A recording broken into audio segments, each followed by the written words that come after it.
안녕하세요. 퍼스트터치 축구 신하입니다. 지난 평가전에서 우루과이를 맞아 이강인이 수준 높은 드리블을 과시하면서 향후 대표팀의 핵심 선수로 성장하고 또 큰 활약을 펼칠 거라는 믿음을 갖게 하였습니다. 이 경기는 이강인의 경기들 중에서 가장 많은 횟수의 드리블을 보여준 경기라고 생각됩니다. 비록 경기 결과는 아쉬운 패배였지만 대부분의 축구 팬들은 이번 경기의 패배를 질타하지 않았습니다. 오히려 대표팀 주장으로서 더욱더 원숙한 경기력을 보여준 손흥민의 훌륭한 플레이와 모처럼 선발 풀타임을 뛴 이강인의 멋진 활약에 환호를 보내고 박수를 쳤습니다. 물론 토너먼트 대회가 아닌 평가전이라서 가능한 현상이 아닌가 하는 생각도 듭니다만 아무튼 승부에 민감한, 그것도 대표팀의 승리에 대단히 민감한 특성을 가진 우리 축구팬들이기에 이런 반응은 좀 의외이면서도 한편으로는 한층 더 성숙해진 우리 팬들의 축구에 대한 이해도를 보여준 것이라고 생각합니다. 이번 영상에서는 오랜만에 축구팬들이 만끽한 이강인의 플레이 중에서 특히 이강인의 드리블에 대해서 한번 이야기해 보겠습니다. 그리고 일전에 이강인과 메시 그리고 호날두를 축구의 기본 역량과 팀 공헌도 등 여러가지 요소별로 평가 비교해 본 적이 있었습니다. 지금은 상당히 시간이 지났기 때문에 이 자료의 내용 중에는 조금 수정해야 하는 것들도 있고 해서 여기서도 그 자료를 참고로 하면서 이야기를 해 보겠습니다. 이 자료는 19-20 시즌 당시에 작성한 것으로 그때는 이강인의 모든 역량 요소를 평가할 수 있는 상황이 아니어서 몇 가지 요소들이 평가에서 제외되었습니다만 이번에는 이강인이 발렌시아를 거쳐서 마요르카에서 뛰고 있는 경기들과 이번 대표팀에서 선발 풀타임을 뛴 경기 내용을 자료로 삼아 당시에 빠졌던 요소들을 포함하여 모든 요소들을 평가해 보았습니다. 이 영상의 평가 요소들은 스카우팅 리포트로 활용할 수 있을 정도로 20개에 달하는 요소를 평가하고 있습니다. 여기에 선수 개인의 심리 상황과 대인관계의 친밀도, 그리고 문화적 배경과 행동 패턴 등의 요소들을 추가하면 특정 선수의 기본 역량과 실전 능력, 그리고 동료 선수들과의 친화력 및 팀 케미스트리에 미치는 영향 등을 상당히 정확하게 평가할 수 있을 것으로 생각됩니다. 이강인의 재능과 역량은 한마디로 역대급입니다. 이강인의 재능과 역량을 객관적으로 측정하기 위해서 리오넬 메시를 평가하면서 이강인이 얼마나 메시에게 근접하고 있는지를 알아보았습니다. 그리고 여기에 대해서 참고 삼아 당시의 메시와 호날두의 역량 요소들도 비교해 보았습니다. 호날두 팬들로서는 상당히 유감스러운 결과일지 모르겠지만 메시가 호날두를 압도하는 결과를 보여주고 있습니다. 특히 팀 공헌도 면에서 메시와 호날두는 상당한 격차를 보였습니다.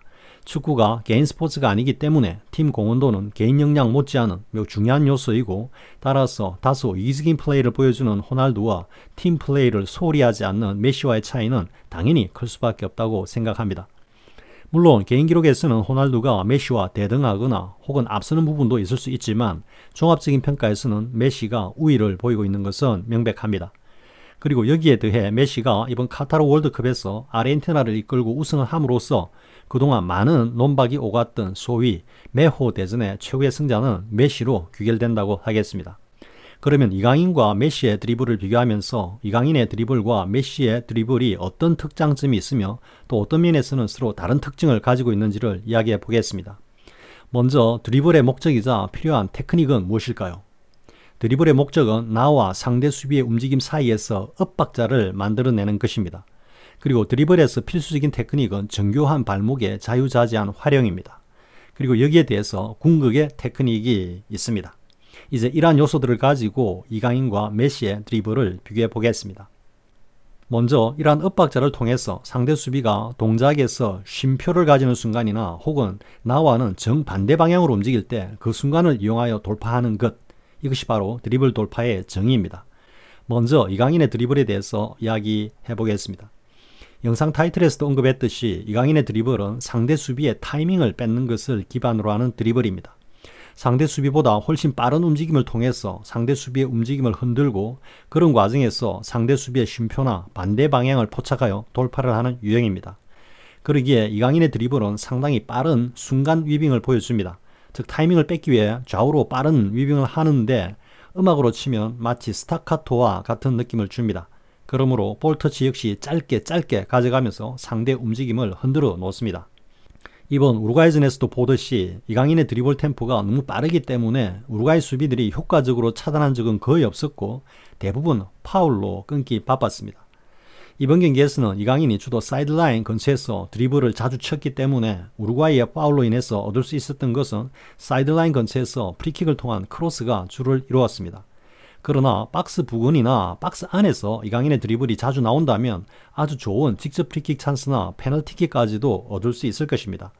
우루과이전 리뷰 영상에서도 이렇게 박스 부근이나 안에서 이강인의 드리블 역량을 활용할 수 있는 부분 전술이 필요하다고 한 점도 바로 이러한 맥락에서였습니다. 상대 수비가 이강인의 드리블을 파울로 끊을 수밖에 없는 것은 이강인의 발목 스킬이 매우 뛰어나기 때문입니다. 즉 드리블을 빠르게 치면서도 볼이 거의 발에 붙어 있게 할 정도로 이강인의 발목 컨트롤은 정교하기 때문에 상대 수비가 볼을 보고 커팅을 들어오기는 어렵기 때문입니다. 그것은 이강인의 드리블을 볼을 커팅을 하려다가는 곧바로 벗겨질 위험이 있기 때문입니다. 그렇기 때문에 상대 수비는 위험한 지역이 아닌 곳에서는 볼이 아니라 이강인 자체를 마크하는 것입니다. 즉 파울로 끊는 것입니다. 그런데 이강인의 드리블 역량이 매우 높은 수준이기는 합니다만 여기서는 한 단계 더 업그레이드가 있어야 한다고 봅니다. 그것은 상대 수비에게 파울조차도 쉽게 당하지 않는 수준까지 올라와야 한다는 것입니다. 그런 경지가 어떤 경지냐 하면 바로 메시의 드리블입니다. 그러면 메시 드리블의 특징과 장점을 이야기해 보겠습니다. 메시의 드리블은 앞서 말한 드리블의 궁극적인 테크닉을 구사하는 수준입니다. 그것은 바로 메시의 드리블은 상대 수비의 호흡을 읽고 빼앗는다는 것입니다. 전성기 메시의 드리블과 지금의 이강인의 드리블을 스피드로 비교해보면 누구의 드리블이 더 빠르다는 생각이 듭니까? 속도 면에서는 지금의 이강인의 드리블이 메시의 드리블보다 빠릅니다. 그렇지만 이강인은 메시처럼 보다 쉽게 상대 수비를 벗기지는 못하고 있습니다. 이강인의 드리블은 상대 수비에게 파울로 저지당하는 모습을 보여주고 있지만 전성기 메시의 드리블은 상대 수비가 파울로 끊어내는 것도 매우 힘들었습니다. 그 차이는 이강인은 드리블 스피드와 빠른 위빙으로 상대 수비의 타이밍을 뺏으려고 하는 반면 메시는 상대 수비의 호흡을 먼저 읽고 그것을 이용한다는 것입니다. 중앙 스트라이커로서는 메시보다 어쩌면 우위에 있다고 평가할 수 있을 정도인 전성기의 브라질의 호나우두의 드리블 돌파는 상대 수비가 파울로 저지하는 것마저 쉽지 않았습니다. 당시 호나우두의 드리블 돌파는 엄청난 스피드에다가 인간의 능력을 넘어선 순간 위빙으로 상대 수비가 파울을 할 타이밍조차 주지 않았다고 할 수 있습니다. 유형별로 보면 드리블 스피드를 주로 활용한다는 점에서는 이강인의 드리블 패턴과 유사하다고 할 수 있지만 그것보다는 사실 엄청난 위빙 역량이 호나우두 드리블의 특징이자 장점이라고 생각됩니다. 상대 수비가 파울로도 저지하기 어려웠다는 점에서는 메시와 호나우두가 일치하지만 궁극적인 테크닉이라는 점에서는 메시의 드리블이 보다 완성도가 높았다고 봅니다. 상대 수비의 호흡을 뺏는 드리블이라는 수준을 이해하기는 쉽지 않을 것입니다. 이해를 돕기 위해 다른 영역의 스포츠 얘기를 해보겠습니다. 복싱이나 격투기 그리고 실전 무술에서 매우 중요한 능력 중에 하나는 바로 동체 시력일 것입니다.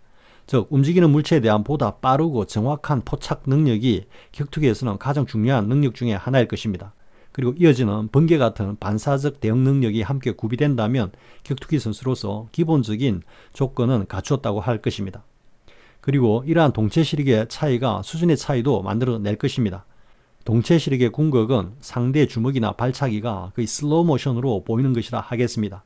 그것은 그만큼 상대적으로 동체 시력이 빠르다는 의미가 될 수 있기 때문입니다.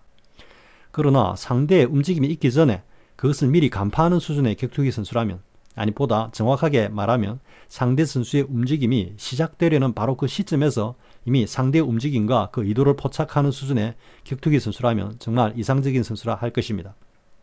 메시가 상대 수비의 호흡을 잃는다는 것은 바로 이런 수준을 말하는 것입니다. 즉 메시는 드리블을 치면서도 상대 수비수들이 어떤 동작으로 나올지를 미리 간파한다는 것입니다. 그리고 이런 역량은 많은 실전 경험을 통해서 마치 자동으로 대응하는 최첨단 컴퓨터의 다양한 데이터로 메시의 운동세포에 축적되어 있다는 것입니다.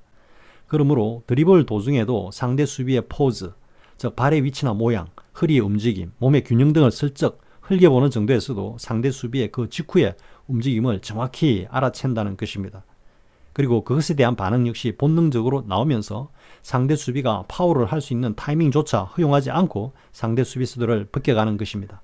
메시의 드리블과 같은 이러한 능력은 사실 타고나야 하는 것이고 후천적으로 발전하는 데는 한계가 있다고 생각합니다. 그런데 바로 이강인이 메시의 이러한 능력에 버금가는 역량을 타고났다는 것입니다. 그리고 그런 역량을 이번 우루과이전에서 확인할 수 있었다는 것입니다.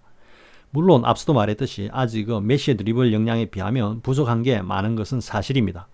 그러나 메시의 그런 드리블 역량은 메시의 전성기를 기준으로 한 것이고 이강인은 이제 출발하는 단계이기 때문에 앞으로 얼마든지 드리블은 물론 모든 면에서 이강인이 메시 수준의 경기력을 보여줄 가능성은 충분히 있다고 봅니다. 사실 다른 영상에서 자주 언급했듯이 이강인이 U20 월드컵 이후에 자신의 역량을 최대로 발휘할 수 있는 팀에서 계속 뛰었다면 지금쯤은 이강인과 메시가 함께 자주 거론되는 그런 경기력을 보여주고 있을지도 모릅니다.